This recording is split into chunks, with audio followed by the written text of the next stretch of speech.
여러 언론인 여러분, 문재인 퇴진을 바라는 국민모임, 헌법수호 국민운동본부 긴급 기자회견에 바쁘심에도 와주셔서 정말 감사드립니다.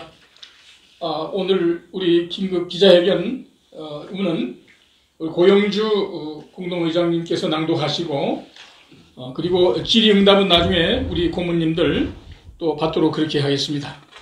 그러면 낭독해 주십시오. 예. 국민에게 거짓말하는 독재자는 죽여라. 자유와 민주주의를 갈구하는 저 중동 이란의 청년들은 이렇게 분노하며 오늘도 독재 권력에 항거하고 있습니다. 헌법과 법률을 짓밟고 자신이 부정선거 혐의를 수사하는 검찰 조직을 불법적으로 해체시키고 탄압하는 저 공산주의자요 독재자인 문재인을 우리 국민은 어떻게 해야 할까요?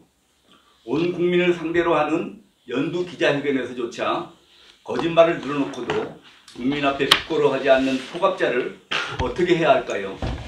특히 자유와 정의와 진실을 숭상하는 대한민국의 청장년 세대는 반드시 대답해야 합니다. 공산주의자여 대한민국 건국 이래 가장 사악한 독재의 길을 걷고 있는 대통령 문재인은 어제 1월 14일 국내외 기자들을 모아둔 자리에서 또다시 중대한 거짓말들을 자행함으로써 많은 국민들을 분노하게 만들었습니다. 문재인은 기자회견 서두에서부터 혁신, 포용, 공정, 평화 여러 분야에서 만들어내는 희망의 새싹이 확실한 변화로 열매를 맺도록 모든 노력을 다하겠다고 새 포부를 말하였습니다. 그러나 그가 만들어내었다는 희망의 새싹이라는 항목들이 모두가 거짓임을 모르는 국민은 아마 없을 것입니다. 첫째로 문재인은 어제의 기자회견에서 헌법과 검찰청법 등 관계 법률을 무참히 위반하여 감행한 2월 8일 검찰 대학살 인사를 가리켜서 정기적인 인사권 행사라고 거짓말을 하였습니다. 검찰 대학살 인사와 검경 권한조정법의 날치기 통과를 가르쳐서 유력 언론은 문 정권에 대한 범죄 수사 틀어막고 독재로 가는 궤도를 깔았다라고 논평하였습니다. 검찰 간부에 대한 인사는 윤석열 검찰총장이 임명된 지난해 7월 단행된 바 있습니다. 검찰 인사는 그로부터 적어도 1년을 지나야 승진 전보 인사를 하는 것이 오랜 관례로 되어 있습니다. 그럼에도 포갑자 문재인은 하수인격인 법무장관 추미애를 통하여 공성매우기와 승진 인사라는 허울 좋은 미명을 내세워 자신의 목에 칼을 들이대는 것과 같은 검찰 수사를 차단하기 위하여 검찰총장과의 협의도 없이 서울중앙지검장을 비롯한 수사 담당 검사장들을 모조리 지방이나 타 부서로 흩어버리는 보복 인사조치를 단행하였습니다. 뿐만 아니라 불법 인사 5일 뒤인 1월 13일에는 역시 검찰총장의 의견도 듣지 않고 검찰 조직의 축소 개편을 단행하여 울산시장 부정선거 사건 및 조국 부부와 그 가족의 부정부패 사건, 유재수에 대한 감찰 중단 비리 사건 등을 수사하는 검찰 부서들을 대거 폐지하여 버렸습니다. 건국 이래 전무후무한 이런 불법적인 검찰 탄압은 일과 시간이 지난 오후 7시를 전후에 전격 발표함으로써 온 국민을 더욱 분노케 하였습니다. 그러함에도 문재인은 검찰개혁은 정권 출범 때부터 꾸준하게 진행해온 작업이고 청와대 수사는 그 이후에 끼어든 과정에 불과하다며 너스레를 떨었습니다. 1월 8일 실시한 검사장급 검찰 간부 인사는 대통령과 법무장관의 직권남용으로 평가됩니다. 이번 인사가 포갑적인 처사라 해도 검찰의 문을 닫을 수는 없습니다. 윤석열 검찰총장은 후임 검사들을 독려하여 문재인 일당에 대한 부정선거와 부정부패 비리 혐의를 끝까지 파헤쳐야 할 것입니다. 둘째로 문재인은 범죄 혐의로 구속영장까지 청구된 바 있는 조국 전 법무장관에 대해 마치 정부와 국민에게 큰 공적이라도 세운 사람처럼 기반하는 언행을 서슴지 않아 국민을 개나 소나 돼지처럼 우롱하였습니다. 문재인은 기자회견에서 말하기를 공수처법과 검찰개혁 조정법안이 통과에 이르기까지 조국 전 장관이 민정수석으로서 그리고 또 법무부 장관으로서 했던 기여는 굉장히 크다고 생각한다.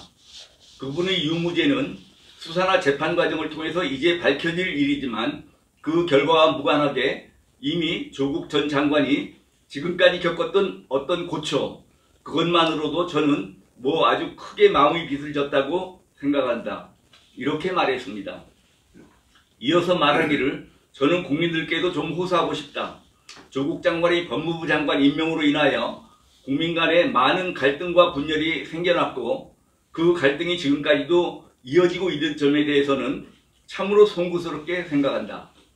그러나 이제는 검경 수사권 조정법안까지 다 통과가 되었으니 이제는 조국 장관은 좀 놓아주고 앞으로 유무죄는 그냥 재판 결과에 맡기는 그분을 지지하는 분이든 그분을 반대하는 분이든 이제 이 문제를 둘러싼 갈등은 끝냈으면 좋겠다는 말씀을 국민께 드리고 싶다라고 했습니다.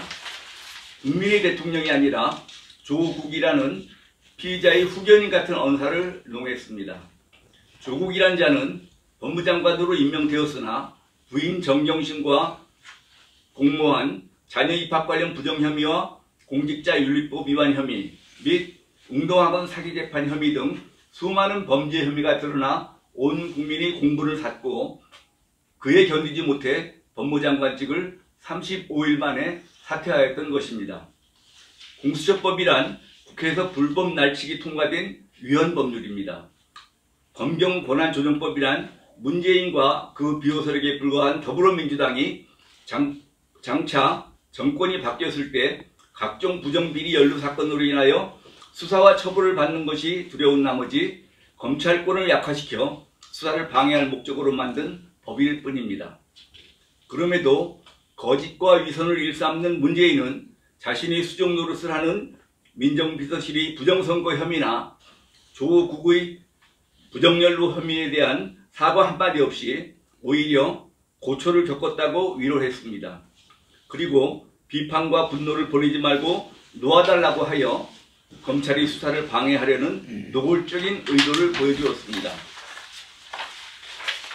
셋째로 한미동맹이 그 어느 때보다 공고하다고 다시 거짓말을 하였습니다. 문재인은 이른바 대중국 삼불 정책을 약속하였고 사드 배치를 반대하는 중국에 아부하느라 성주 기지의 사드 추가 배치를 아직도 가로막고 있으며 중국의 1:1로 정책에 대한 전폭 지지 선언을 하고 미국 대화에서 북한 김정은이 편에 서서 미국의 대북 제재 완화를 요구하는 등 반미 행각을 계속하고 있음을 온 국민은 물론 전 세계가 잘 알고 있습니다. 미 의회 일각에서는 문재인은 믿을 수 없는 사람 또는 미중이 대립하면 중국 편에 서게 될 것이라는 평을 하고 있다고 합니다. 한미동맹은 문재인이 그 자리에 있는 한 날로 악화되고 회복 불능한 지경에까지 이를 것입니다. 그럼에도 국민을 또다시 속이고 있습니다. 넷째로 북한 핵무기 폐기 협상과 관련하여 그것은 마치 미국과 북한 간의 협상 대상일 뿐 우리 대한민국과는 무관한 것처럼 거짓말하였습니다. 북한은 핵무기 소형화와 중단거리 미사일 실험 성공으로 대한민국 전역을 언제든지 초토화시킬 수 있는 핵무장력을 가지고 있습니다. 이러한 북한의 핵무장 능력은 대한민국을 이미 핵우위에 의한 대북 군사적 예속 상태 아래로 두고 있습니다. 그러므로 북한 핵무기 폐기 문제는 다른 어느 나라보다도 바로 대한민국의 존폐에 직결된 문제인 것입니다. 그럼에도 종북 노선을 확고히 하는 문재인은 김정은에 대해 단 한마디도 핵무기를 폐기하라고 요구하지 않습니다. 이것은 북한 핵무기 보유를 사실상 인정하고 북한과 미국이 북한의 소원대로 핵군축 회담을 하도록 용인하는 태도 이외에 아무것도 아니라 할 것입니다. 문재인은 김정은이 아직도 미국과의 대화의 문을 닫지 않았다고 대변하면서 북한이 비핵화에 있어서 뭔가 실질적인 조치를 취한다면 당연히 미국이나 국제사회도 그에 대한 상응하는 조치를 취해야 되고 그 상응하는 조치 속에서는 대북제재 완화도 포함될 수 있다고 생각한다고 말했습니다. 이는 미국이 고수하고 있는 영구적이고도 되돌릴 수 없고 검증 가능한 핵무기 폐기 노선, 즉 PVID 노선보다도 북한이 주장하는 단계적인 핵폐기 노선을 지지하는 발언을 한 것입니다. 다섯째로 문재인은 또다시 아무런 대안 제시도 없이 새해에는 우리 경제가 2% 이상 성장할 것이라고 말하면서 총체적인 경제 위기를 부정하는 국민 기만적 발언을 계속하였습니다. 그는 올해 경제 성장률이 2%가 될 것이라는 등 근거 없는 주장을 하면서 소득주도 성장 정책으로 인해 한국이 소득주도 빈곤 국가로 전락했다는 비판은 외면했습니다. 수출, 투자, 소비가 다 같이 하락하고 국가 부채가 700조를 넘어 국민 총생산의 40%를 넘는 위기 상황은 전혀 무시했습니다. 신용평가기관 무디스는 내년 한국 기업의 신용 등급을 무더기 강등할 것임을 시사하고 있고, 영국의 파이낸셜 타임즈는 1월 2일 한국 경제가 50년 내 최악의 국면에 접어들고 있다고 보도했습니다.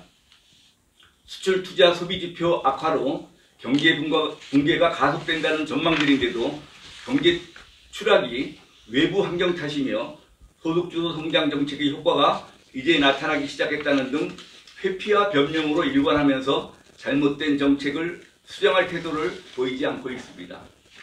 여섯째로 문재인은 또 우리 정치가 여야 협치가 되지 못하는 원인을 야당 탓으로 돌리는 기만적인 발언을 하였습니다. 문재인은 말하기를 우리 정치를 보면 우리 현실이 어려운 만큼 소통, 협치, 통합 이런 것이 참으로 절실한데 우리 현실은 너무나 거꾸로 가고 있어서 대통령으로서는 안타까운 마음을 금할 수가 없다고 했습니다. 그러나 그는 정기국회가 난장판 싸움터로 변한 원인이 바로 위헌 공수처법과 연동형 비례대표제 선거법안 그리고 검경 권한조정법 등 패스트트랙의 불법적인 강행으로 인한 것이고, 이러한 법률 개정을 주도한 장본인이 바로 문재인 자신이라는 사실을 후안무치하게 부정하는 태도를 보인 것입니다. 검경수사권 조정법 등 여러 법률이 무더기 통과된 2020년 1월 13일 밤 이해찬 대표 등 더불어민주당 의원들이 성대한 축하 파티를 가졌다 합니다. 이와 같이 2020년 1월 13일은 문재인과 더불어민주당에게는 환희의 날이 되었지만 대한민국 자유민주주의와 법치에는 통곡의 날로 기억될 것입니다. 지금 우리 대한민국은 정의도, 자유도, 도덕률도, 상호 우애도, 인도주의도 마치 태풍 속에서 산사태를 만난 듯이 무너져 내리고 있습니다. 이 모든 사회불안 회오리 태풍의 눈은 바로 무법, 불법, 거짓과 위선과 종북 노선을 감행하는 반역 대통령 문재인입니다. 은인자중하던 검찰이 드디어 활화산처럼 정의 소리로 분출하고 있습니다. 입법, 사법, 경찰, 언론, 문화계, 심지어 종교계까지 장악한 문재인 주사파 세력의 행패에 대하여 정의로운 검사들의 저항이 폭발하는 양상으로 발전하고 있습니다. 우리는 가끔 법조계의 의로운 투사들에게 자유민주 승리를 위한 투쟁의 찬사와 격려를 보내는 바입니다. 대검찰청 미래기획 형사정책단장으로 검경수사권 조정 업무를 담당했던 법무연수원의 김웅 교수는 1월 14일 검찰 내부망 2+에 글을 올리고 사법개혁이란 미명으로 진행되는 검찰 죽이기에 항거하여 사직서를 던졌습니다. 김웅 교수는 말하기를 국민에게는 검찰개혁이라 속이고 결국 도착한 것은 중국 공안이자 경찰공화국이다. 철저히 후회된 것은 국민이다. 엊그제부터 경찰개혁도 할 것이라고 설레발치고 있다. 하지만 사기죄 전문검사인 제가 보기에 그것은 말짱 사기이다. 저는 이 거대한 사기극에 항의하기 위해 사직한다. 검찰 가족 여러분, 그깟 인사나 보직에 연연하지 말라. 봉건적인 명예는 거역하라. 우리는 민주시민이다. 추악함에 복종하더라도 겨우 얻는 것은 잠깐의 영화일 뿐이다. 그 대신 평생의 더러운 이름이 남는다는 것을 잊지 말라. 살아있는 권력과 맞서 싸워 국민의 훈장을 받은 이때 자부심을 품고 떠날 수 있게 해주셔서 감사하다고 사직서 던지 및 변을 바랬습니다. 사법부에서도 의인이 등장했습니다. 법원 내 좌파 성향의 판사 모임인 국제인권법 소속 김동진 서울중앙지법 부장판사는 추미애 법무부 장관의 검찰 인사를 헌법 정신에 정면으로 배치되는 행위이며 정권비리 수사팀 해체는 헌법 정신 위반이라고 비판하고 나섰습니다.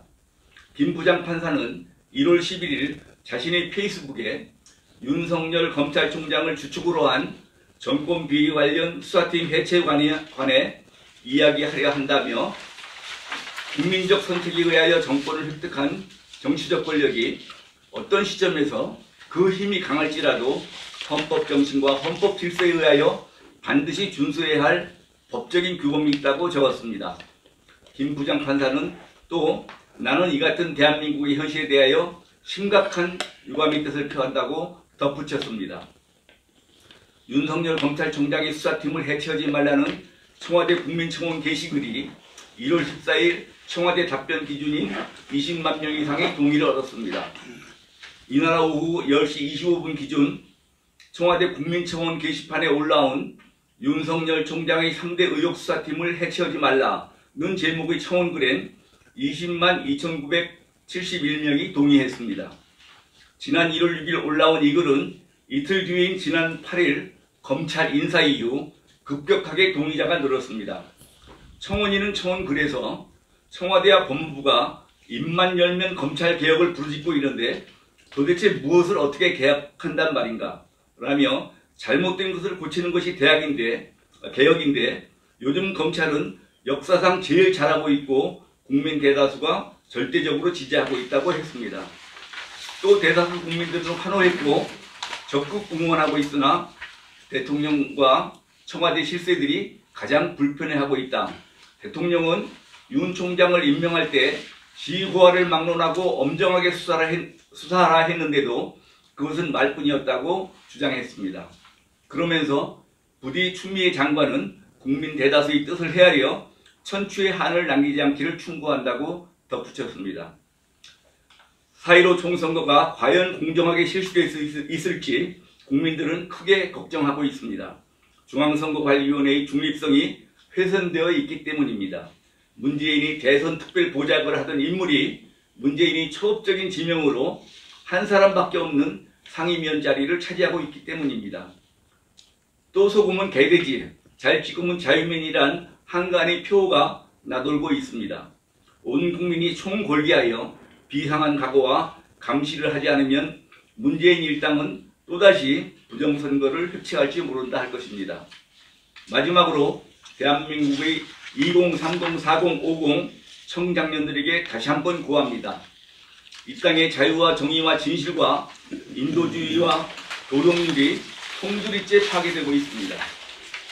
공산주의자 문재인과 그 배후 세력 더불어민주당 그리고 국회 의석 나누어 먹기 야합정의당 등 군소야당들이 바로 그 파괴 주범들입니다. 거짓말하는 독재자는 죽이라고 이란의 청년들은 외치고 항거하고 있습니다. 홍콩의 청년들은 자유와 민주주의가 빛나는 홍콩의 영광을 부르짖으며 총칼 앞에 항거하고 있습니다.